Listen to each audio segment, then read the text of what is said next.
প্রিয়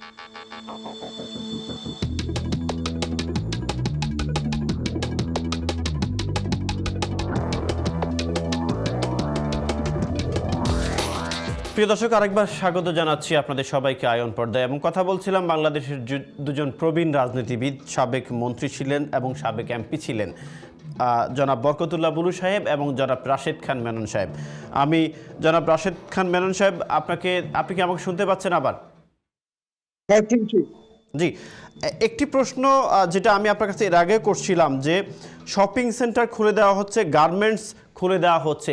আপনি জানেন যে ব্রিটেনে আজকে একটু আগে আমি লাইভে ঢোকার আগে কিন্তু ব্রিটেনের যে অর্থমন্ত্রী, যেটা চ্যান্সেলর, উনি আবার 3 মাসের জন্য 3 মান্থের জন্য জব স্কিম অর্থাৎ স্যালারি দেবে ঘরে বসে থাকলেও, সেটা ঘোষণা দিয়েছেন। এবং চায়না বলুন, ইতালি বলুন, ফ্রান্স বলুন, স্পেন বলুন, ইউএসএ বলুন, সব দেশে কিন্তু সেই সেম একটা নীতিমালা প্রণয়ন করছে। কিন্তু বাংলাদেশ সরকারের ক্ষেত্রে বা বাংলাদেশের প্রেক্ষাপটে কি এক দেশে দুই নীতিমালা কিনা, যেখানে আমরা দেখতে পাচ্ছি টাঙ্গাইলে একজন সরকারি অফিসার মানুষকে লাঠি দিয়ে বেত্রাঘাত করছে, ঘরে থাকো ঘরে থাকো ঘরে থাকো। আবার গার্মেন্টসও খুলে দেওয়া হচ্ছে, শপিং সেন্টারও খুলে দেওয়া হচ্ছে এবং জনগণের মধ্যে বিরূপ প্রতিক্রিয়াও দেখা যাচ্ছে। এই বিষয়ে আপনার মন্তব্য কি? তার আগে আমি একজন কলারের সাথে একটু কথা বলে আছি, প্লিজ। আমরা কলারকে হারিয়ে ফেলছি। জি মেনন সাহেব, বলছি যে হ্যাঁ, এটা ঠিকই যে একটা অ্যানোমালাস সিচুয়েশন হয়েছিল। কারণ আমাদের গার্মেন্টস মালিক বিজিএমই তারা প্রথমে যখন এটাকে শাটডাউনে যখন গেল, তখন তারা সরকারের নীতি হিসেবে তারা গেল, কিন্তু পরে গিয়ে যখন সরকার বলে দিল যে এক্সটেনশন হয়ে গেল, তখন তারা মানেনি এবং যার ফলে রাতের বেলা আবার সব লোককে ফেরত দিতে হবে। এই ক্ষেত্রে একটা বড় বিষয় বাংলাদেশের জন্য গুরুত্বপূর্ণ, সেটা হলো যে বাংলাদেশের এক্সপোর্ট আর্নিং একদম টোটালি ডিপেন্ডেন্ট অন 2 ফ্যাক্টরস। একটা হলো গার্মেন্টস, একটা হচ্ছে রেমিটেন্স। রেমিটেন্স মধ্যে অলরেডি অর্ধেক নেমে গেছে আপনার, কারণ বিদেশ থেকে বহু লোক চলে এসছে এবং বহু লোক টাকা পাঠাতে পারছে। গার্মেন্টসের প্রায় বহু ক্রয়াদেশ বাতিল হয়ে গেছে। এই যে জায়গাগুলো রয়েছে, এই জায়গা থেকে বাংলাদেশের যুক্তরাজ্যের ইকোনমি যেটা অনেক সময় পসিবল হয়, বাংলাদেশের ইকোনমিতে সেটা কিন্তু পসিবল হবে না। যে কারণে একই ঘটনা ঘটেছে ভারতের রাজ্যে, সেখানে পরিযায়ী শ্রমিকদের ব্যাপার নিয়ে, সেখানে ফ্যাক্টরি ওপেনিং এর ব্যাপার নিয়ে এই ঘটনাগুলো ঘটছে। কিন্তু বাংলাদেশ আর আপনি যদি যুক্তরাজ্যের তুলনা করেন, তাহলে কিন্তু দুটো মিলবে না, ফ্রান্সের সাথে মিলবে না। ঠিক আছে, আমি মেনন ভাই, আমি আপনার সাথে একমত যে বাংলাদেশের সাথে যুক্তরাজ্য বা যুক্তরাষ্ট্রের মিলবে না, কিন্তু এক দেশে দুই নিয়ম, সেটা কি মিলে? ধরুন একদিকে আমি বলছি যে আপনারা ঘর থেকে বের হবেন না, আরেকদিকে বলছি গার্মেন্টসে আসুন কাজ করুন। এটা তো দুই নিয়ম না। না, এটা আপনি এটা বলতেই পারেন, এর ফলে কনফিউশন তৈরি হয়। আপনার যেমন যুক্তরাজ্যে যেটা নিয়ে আমি দেখলাম, যুক্তরাজ্যের কি বলে লিডার অফ দ্য অপোজিশন বলছে কনফিউশন তৈরি হয়েছে। একদিকে বলেছে স্টে হোম, বলেছে এখন বলছে স্টে অ্যালার্ট। একই দেশে আপনার ইংল্যান্ডে স্টে অ্যালার্ট, স্কটল্যান্ডে গিয়ে স্টে হোম, আপনার ওয়েলসে গিয়ে স্টে হোম। এই যে ঘটনাগুলো, এগুলো আমি একটা কথা বলবো আপনাদেরকে, যে আমরা যত সহজ ভাবে কোভিড-19 কে মোকাবেলা করার মতন যেভাবে দেখছি, আমার মনে হয় বিষয়টা অত সহজ না। প্রত্যেক দিনই আমাদের নতুন অভিজ্ঞতা হচ্ছে, প্রত্যেক দিনের অভিজ্ঞতা হচ্ছে। আমাদের দেশেও এই নতুন অভিজ্ঞতার মধ্যে যাচ্ছি আমরা। আর আমাদের রাজনীতিবিদ বলি আর আমাদের প্রশাসনই বলি, সবাইকে এই অভিজ্ঞতার মধ্যে যেতে হচ্ছে। আমি বরঞ্চ বলবো পর্যন্ত ডিরেকশন যেটা আছে, হয়তো এদিকে ওদিকে আপনার পার্টিকুলার জায়গায় হয়তো কোনো ছন্দপতন ঘটছে, কিন্তু জেনারেল ডিরেকশন একটার মধ্যে ঠিক আছে। ধন্যবাদ মেনন ভাই, আমি আপনার কাছে আসছি এই বিষয়টা নিয়েই। আমি জনাব বরকতুল্লাহ বুলু সাহেবের কাছে যেতে যাচ্ছিলাম। বরকতুল্লাহ বুলু সাহেব, আমাকে শুনতে পাচ্ছেন? হ্যাঁ, শুনতে পাচ্ছি। আপনাকে প্রথমত আমি ধন্যবাদ জানাচ্ছি যে এই বিষয়টা আপনাকে আগে ধন্যবাদ জানাচ্ছি যে আপনি আপনার এলাকায় থেকে আপনার এলাকার জনসাধারণের পাশে আছেন এবং তাদেরকে ত্রাণ দিয়ে যাচ্ছেন। আমি আশা করছি যে বাংলাদেশের প্রত্যেকটি জেলায় প্রত্যেকটি রাজনীতিবিদ এইভাবেই মানুষের পাশে থাকবে বলে আমার বিশ্বাস। যে প্রশ্নটা আমি মেনন ভাইকে করেছিলাম যে এক দেশে দুই নীতি, অর্থাৎ আপনার পুলিশ পিটাবে, ঘর থেকে বের হবেন না, আবার গার্মেন্টস ইন্ডাস্ট্রি খুলে দেওয়া হবে, শপিং সেন্টার খুলে দেওয়া হবে, এই বিষয়ে আপনার মন্তব্য কি? না, এই বিষয়ে আমাদের দেশের অর্থনীতির মূল খাত হলো গার্মেন্টস। আর মেনন ভাই বলছেন না রেমিটেন্স মিডল ইস্ট থেকে, ম্যাক্সিমাম মিডল ইস্ট থেকে আসে। তো এখানে একটি প্রশ্ন যে গার্মেন্টস খোলার ব্যাপারে মাঝামাঝি একটা সিদ্ধান্ত আসছে যে কিছু কিছু গার্মেন্টস যারা সম্পূর্ণ 100% কমপ্লায়েন্স আছে, যারা শ্রমিকদের নিরাপত্তা দিতে পারবে এবং 100% নিরাপত্তা দিয়েই গার্মেন্টস খুলবে, যেগুলা একেবারে বিদেশে আমাদের অনেক ইম্পর্টেন্ট বিখ্যাত ব্র্যান্ডের যারা কাজ করেন যে গার্মেন্টস ফ্যাক্টরিগুলো, সেগুলো খোলা রাখার জন্য ওগুলোকে বিশেষ সুবিধা দিয়ে সরকার খোলার জন্য, যাতে ভবিষ্যতে আমাদের এই অর্ডারগুলো অন্য দেশে চলে যাচ্ছে সেটা না যায়। যেখানে গত বছর এই সময় এই 2 মাসে আমাদের গার্মেন্টসের এক্সপোর্ট যেখানে হতো, এবছর তার থেকে 85% নিচে নেমে গেছে এই মাসে আমাদের গার্মেন্টসের যে এক্সপোর্ট। অতএব এটা একটা, আমি মনে করি এটা একটা সমন্বিতভাবে প্রশাসনের সাথে আইন শৃঙ্খলা বাহিনীর এবং স্বাস্থ্য মন্ত্রণালয়ের সব মিলে এই গার্মেন্টসের যাদের শতভাগ কমপ্লায়েন্স আছে এই গার্মেন্টসগুলো খোলার একটা ব্যবস্থা, এবং যারা বিখ্যাত ব্র্যান্ডের কাজ করে। কিন্তু 16 তারিখ পর্যন্ত দেশে লকডাউনের সরকারের এখনো সিদ্ধান্ত বহাল আছে। এর মাঝখানে বাণিজ্য মন্ত্রণালয় কি করে শপিং মল খোলা, দোকান মালিক সমিতির আবেদনে শপিং মল খোলা, দোকানগুলো খোলার অনুমতি দিল, এটা কিন্তু আমার বোধগম্য। যেখানে সরকার নিজেই লকডাউন রেখেছেন, বিভিন্ন রাস্তাঘাটে আইন শৃঙ্খলা বাহিনীর কিছু মানুষকে ছেড়ে দিচ্ছেন, কিছু মানুষের উপর তারা আবার অবরোধ সৃষ্টি করছেন, বাধ্যবাধকতা করছেন আইন মানার জন্য। এই দুই নীতি এখানে হয়ে গেল। এই কারণে আমি মনে করি মানুষের মাঝে একটা মানুষের মাঝে কনফিউশন সৃষ্টি হয়েছে। এই সৃষ্টি করাটা বাণিজ্য মন্ত্রণালয়ের দোকান মালিক সমিতির অনুরোধে গার্মেন্টসের ব্যাপারটা ভিন্ন, সেটা আমি আগে বলেছি এবং সরকারও বলেছে, বিজিএমও বলেছে যে যাদের 100% কমপ্লায়েন্স আছে, যারা শতভাগ নিরাপত্তা নিশ্চিত করে শ্রমিকদের স্বাস্থ্য বিধি মেনেই গার্মেন্টস চালু করবে।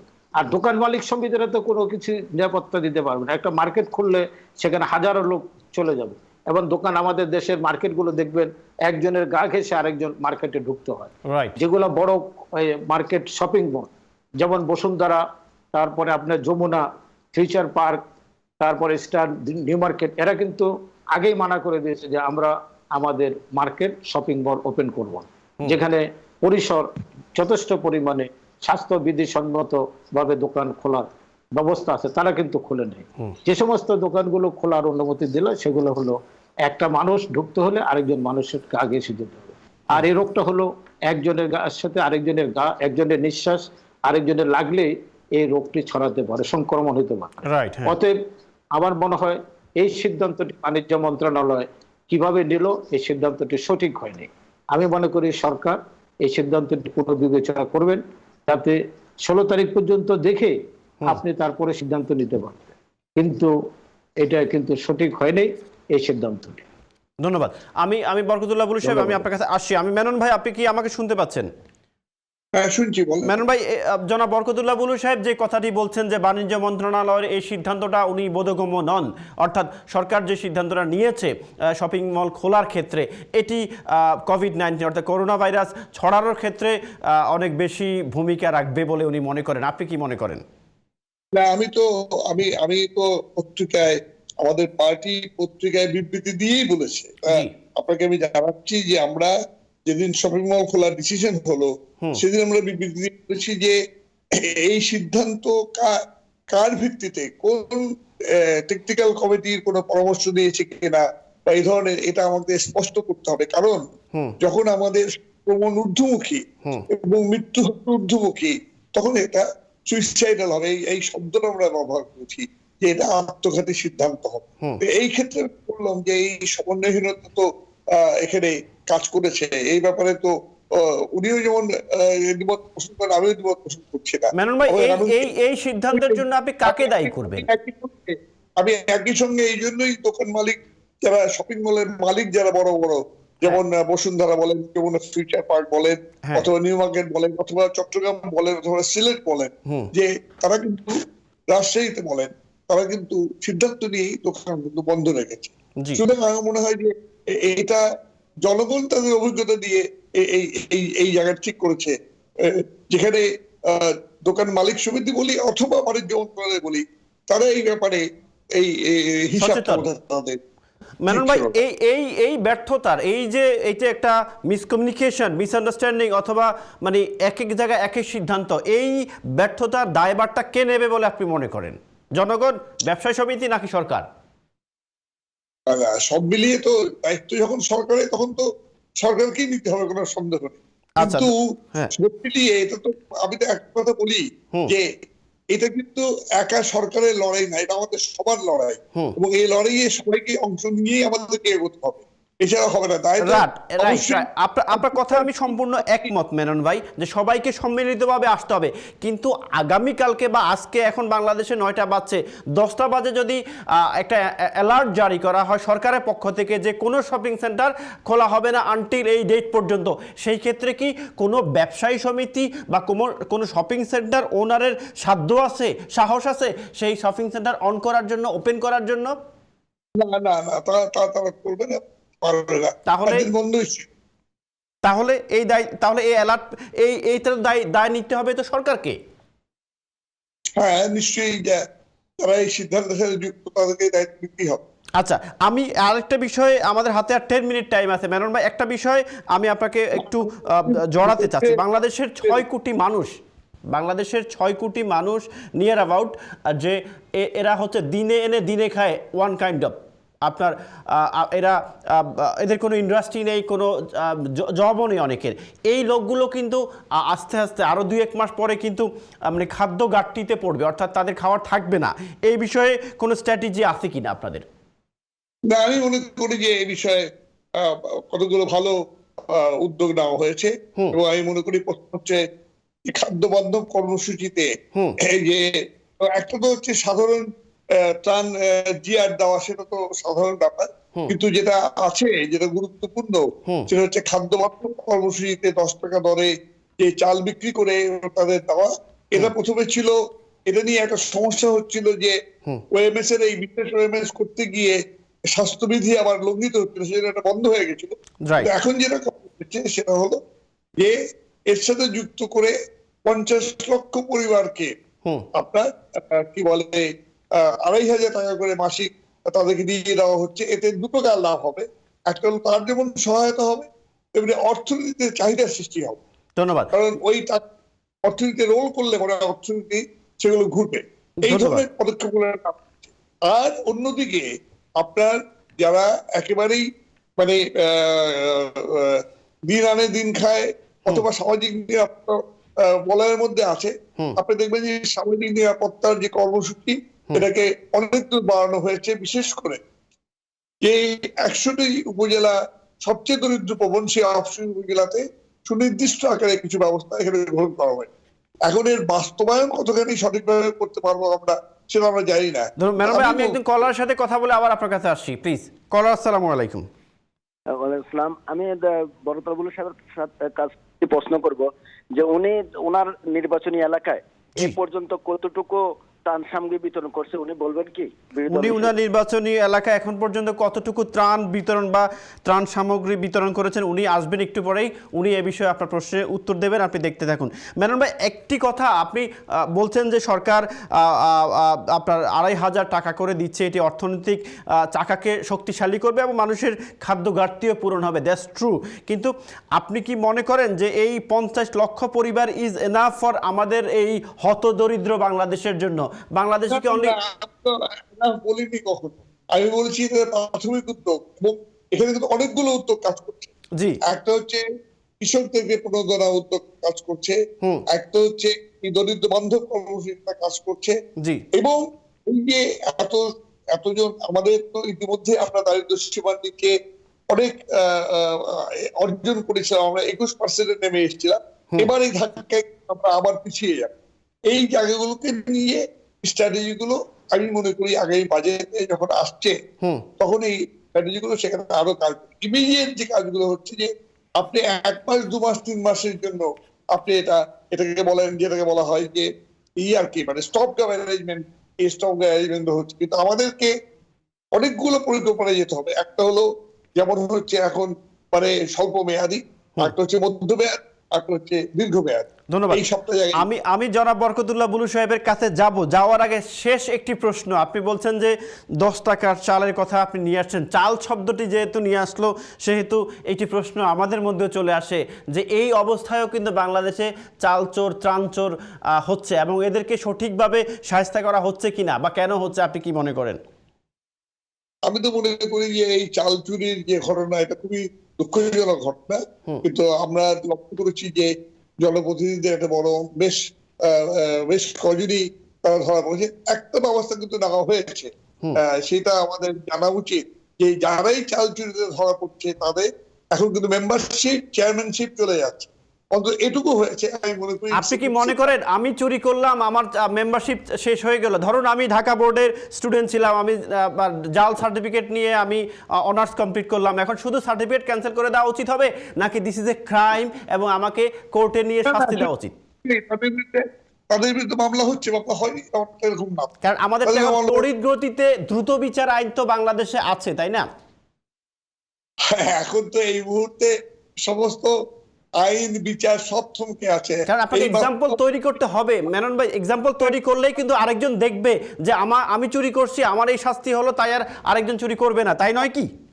আমি কি বোঝাতে পারছি না যে আপনি জনপ্রতিনিধি একজন যিনি জনগণের ভোটে নির্বাচিত হন, তিনি যখন তার ভোট হারিয়ে ফেলেন সেটা যেমন গুরুত্বপূর্ণ, মামলাটাও গুরুত্বপূর্ণ। কিন্তু মামলা করার জন্য তো আপনাকে মামলা চালু করতে হবে, কোর্ট চালু করতে হবে, এই চালু করতে হবে। মামলা তো হয়ে আসে, আমি তো দেখছি সব ক্ষেত্রে মামলা হয়নি ব্যাপারটা এরকম না। ধন্যবাদ মেনন ভাই। আমি একটু যাচ্ছি আবার বরকতুল্লাহ বুলু সাহেব আপনার কাছে।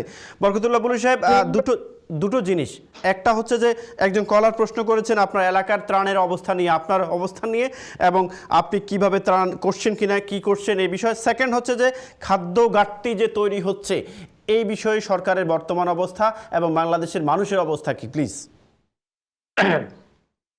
আপনাকে ধন্যবাদ। আজকে বাংলাদেশের এই দুর্যোগ মোকাবেলার জন্য বিএনপির পক্ষ থেকে আমাদের পার্টির ভারপ্রাপ্ত চেয়ারম্যানের সাথে স্কাইপিতে আমাদের স্ট্যান্ডিং কমিটি আলাপ আলোচনা করে আমাদের পার্টির মহাসচিব মির্জা ফখরুল ইসলাম আলমগীর বারবার সরকারের কাছে অনুরোধ করেছেন, এটা একটি জাতীয় দুর্যোগ, সারা পৃথিবী বিশ্বব্যাপী এই দুর্যোগ মোকাবেলা সরকারের পক্ষে একা সম্ভব নয়। অতএব জাতীয় ঐক্য সৃষ্টি করে এবং সবাইকে কাজে একসাথে সমন্বয় করে এই দুর্যোগ মোকাবিলা করতে হবে। কিন্তু সরকার এই পথে একবারও সাড়া দেন নেই, বরঞ্চ উল্টা বিএনপিকে বিভিন্নভাবে দোষারোপ করার চেষ্টা করেছে। তবে আমি যে কথাটি বলি, মেনন ভাই অত্যন্ত বিচক্ষণতার সাথে বলেছেন, আগামী 6 মাস বা 1 বছর আমাদের এই অর্থনীতিতে এবং এই করোনা ভাইরাস পৃথিবীর থেকে 1 বছরে যাবে না 2 বছরে যাবে কেউ বলতে পারতেছে না, কবে ভ্যাকসিন সঠিকভাবে আবিষ্কার হবে। অতএব আমাদের দেশের আমাদের অর্থনীতিকে যদি আমরা সঠিকভাবে চালিত করতে এবং দারিদ্র্য সীমার নিচে যে সমস্ত লোকেরা আছে এর মধ্যে একটি অংশের কথা আমরা কেউ বলছি না, এটা হলো মধ্যবিত্ত এবং নিম্ন মধ্যবিত্ত। এদের অবস্থা এখনই, এরা খুব দুঃসহ জীবনযাপন করছে, দুর্বিষহ জীবনযাপন করছে। কিন্তু নিম্ন আয়ের একদম প্রান্তিক লোকজন গ্রামে ধান কাটতে পারছে, ধান লাগাতে পারছে, যে কোনো দিন মজুরি করছেন এবং যে ত্রাণগুলো আসছে এই ত্রাণগুলো তারা পাচ্ছেন এবং তাদের জন্য বিভিন্নভাবে সাহায্যের সহযোগিতা আসছে, এরা এটা পাচ্ছেন। কিন্তু সঠিকভাবে মূল্যায়ন তো হচ্ছে না এই নিম্ন মধ্যবিত্ত পরিবার যারা তাদের আয়ের থেকে আজকে ছিটকে পড়েছে। অতএব এদেরকে কিভাবে আগামী দিনে সাহায্য সহযোগিতা করা যায় সরকারকে এখানে মনোনিবেশ করতে হবে।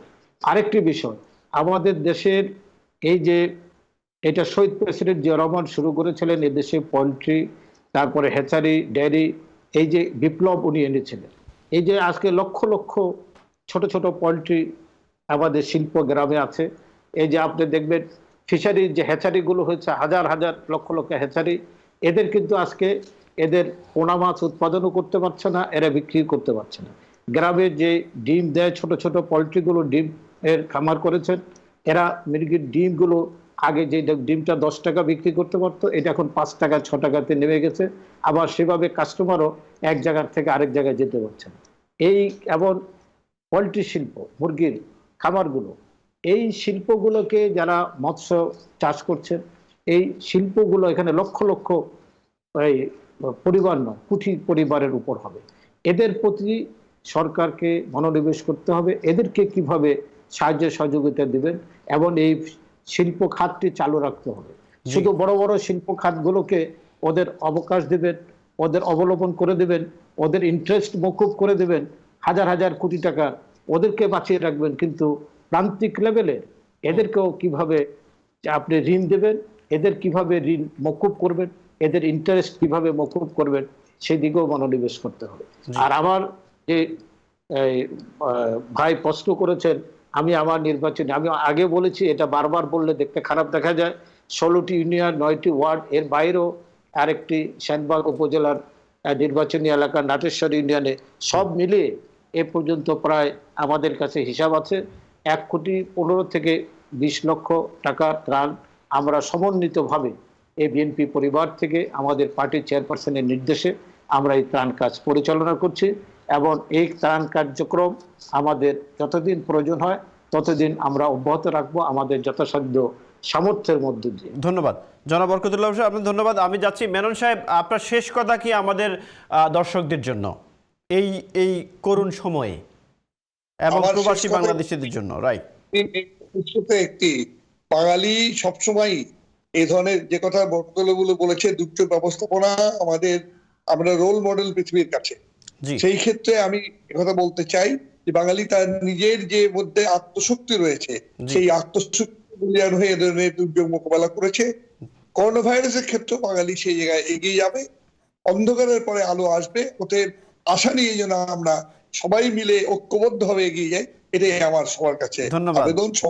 ধন্যবাদ মেনন ভাই। আমি যাচ্ছি জনাব বরকতুল্লাহ বুলু সাহেব, আপনার শেষ মন্তব্য কি প্রবাসী বাংলাদেশিদের জন্য, সমস্ত বাংলাদেশে যারা আছেন, বাংলাদেশের মানুষের জন্য? আমি অত্যন্ত আমরা শোক প্রকাশ করছি ইতিমধ্যে বাংলাদেশে যত লোক মারা গেছে এই করোনা ভাইরাসে, তার চেয়ে 3 গুণ বেশি লোক আমাদের আমেরিকা যুক্তরাজ্য, ইটালি, স্পেন, সৌদি আরব, কাতার, কুয়েত, ওমান, মালয়েশিয়াতে মৃত্যুবরণ করেছে। অতএব আমি এদের সমস্ত শোকসন্তপ্ত পরিবারের প্রতি সমবেদনা জানাচ্ছি, এবং আপনারা যারা যুক্তরাজ্যে বসবাস করছেন, ইউরোপে বসবাস করছেন, মার্কিন যুক্তরাষ্ট্র আপনারা দেখছেন এখন আজকে এই টিভিতে, আপনারা সবাই সতর্ক থাকবেন। এই করোনা ভাইরাস সংক্রমণ ব্যাধি থেকে বাঁচার উপায় হচ্ছে নিজেদের নিরাপত্তা বলয় সৃষ্টি করা, এর বাইরে এর কোনো মেডিসিন পর্যন্ত নেই, নিজেরাই নিজেদেরকে এর থেকে বাঁচাতে হবে। অতএব আজকে আমরা আরও কায়মানুবাক্যে দোয়া করি, আমাদের যারা রিমিটেন্স পাঠাতো, আপনারা যারা সারা পৃথিবীতে এখন আপনারাই একটি দুর্যোগের মধ্যে আছেন, আল্লাহ যেন এই মহামারী থেকে আমাদেরকে মুক্তি দেন, এবং সারা পৃথিবীর সমস্ত মানুষকে, মানব জাতিকে যেন আল্লাহ রক্ষা করেন, এই মহামারী থেকে আমাদের রক্ষা করেন। বিশেষ করে আমরা যারা বাংলাদেশিরা প্রবাসে আছি এবং আমরা যারা বাংলাদেশে আছি, আমরা যে কথাটি মেনন ভাই বলেছেন, আমিও আবার বলতে চাই যে আমাদেরকে নিজেদেরকে প্রস্তুতি গ্রহণ করতে হবে এই মহামারী থেকে রক্ষা করার জন্য। যেভাবে আমরা আস্তে আস্তে করে দুর্যোগ থেকে আমরা আমাদেরকে রক্ষা করার আমরা যে ক্যাপাসিটি বিল্ডিং করেছি, আমরা এখানেও ইনশাল্লাহ আমরা আমাদেরকে আল্লাহ সহায় করবেন, আল্লাহ আমাদের প্রতি সহায় হবেন, আমরা এই করোনা ভাইরাস মোকাবিলা করে আমরা রক্ষা করতে পারবো। তবে একটি বিষয় আমি বলতে ভুলে গেছি, যে আমাদের দেশের যে আদিবাসী ভাইরা আছেন, এদের ব্যাপারে এদের সরকার সঠিকভাবে আরেকটু ব্যবস্থা গ্রহণ করবেন, এবং যারা রোহিঙ্গারা আছেন এইখানে রোহিঙ্গারা আছেন, তাদের বিষয়ে তারা যেন আরেকটু বিশেষভাবে সহানুভূতির সাথে এই সিদ্ধান্ত ব্যবস্থা গ্রহণ। আপনাকে ধন্যবাদ জনাব বরকতুল্লাহ বুলু সাহেব, আপনাকে অনেক অনেক ধন্যবাদ আমাদেরকে আজকে সময় দেওয়ার জন্য, প্লাস আপনার এলাকায় যে আপনি ত্রাণ কার্যক্রম প্রথম থেকে পরিচালনা করছেন, আমি আশা করছি বাংলাদেশের প্রত্যেকটি রাজনীতিবিদ এইভাবে ত্রাণ কার্যক্রম পরিচালনা করবেন। জনাব রাশেদ মেনন সাহেব, আপনার কথাগুলো আমি আশা করছি বাংলাদেশের মানুষকে অনেক সাহস যোগাবে এই কোভিড-19 মোকাবেলা করার জন্য। আপনাকে অনেক অনেক ধন্যবাদ আমাদেরকে আজকে এই অসময়ে এসে সময় দেওয়ার জন্য। প্রিয় দর্শক, আমরা কথা বলছিলাম বাংলাদেশের দুজন প্রবীণ রাজনীতিবিদ রাজনীতিবিদ। কথা বলছিলাম জনাব বরকতুল্লাহ বুলু সাহেব এবং জনাব রাশেদ খান মেনন সাহেবের সাথে। আমরা কথা বলছিলাম কিভাবে আমরা সমন্বিতভাবে একত্রিত হয়ে এই যুদ্ধে জয়ী হতে পারি, কিভাবে আমরা একে অন্যকে সাপোর্ট দিতে পারি, কিভাবে আমাদের সরকার, আমাদের স্বাস্থ্য বিভাগ আমাদের জন্য নতুন নতুন পরিকল্পনা নিয়ে আসতে পারে। আমরা একটি কথা সবসময় বলে থাকি, এই মুহূর্তে আমাদের মনোবল হারালে চলবে না, আমাদের মনোবল বাড়াতে হবে। আর মনোবল বাড়ানোর মাধ্যমেই আমরা কোভিড-19 মোকাবেলা করব, আমরা জয়ী হব। আগামী অনুষ্ঠান দেখার আমন্ত্রণ জানিয়ে আজকের মতো আপনাদের কাছ থেকে বিদায় নিচ্ছি। আল্লাহ হাফেজ।